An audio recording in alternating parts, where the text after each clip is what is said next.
प्रणाम। परमादरणीय श्री महेश डकनामी जी के एक रचना पचगोटिया नाम से जे पूर्णतः आध्यात्मिक रस में डूबल रचना ओकरा हम अपना स्वर में गएबाक प्रयास कर रहल छी। आशा करे छी अहाँ सबके नीक लागत। संग गोटी पांचक खेल पांचे तत्व प्रकार संग गोटी पांचक खेल पांचे तत्व प्रकार पांचे सोचे पंच परमेश्वर पांचे साचे पंच परमेश्वर सखी भाव उद्गार पांचे तत्व प्रकार पांचे तत्व प्रकार।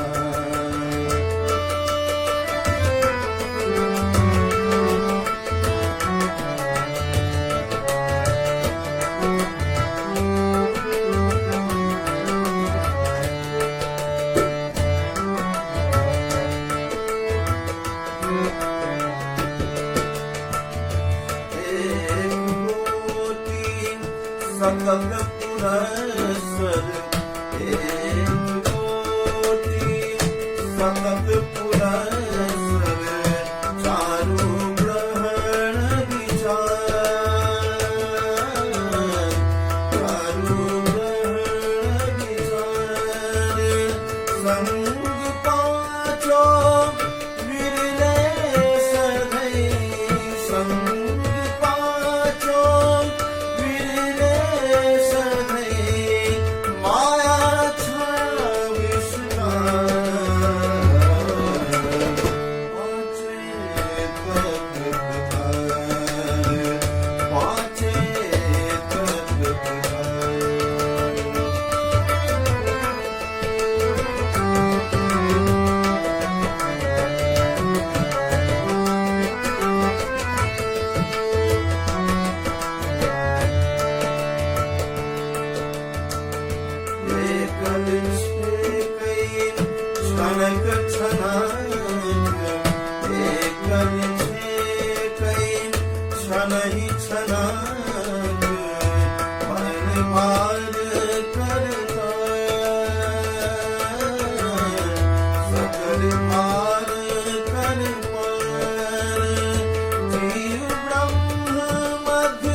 Hare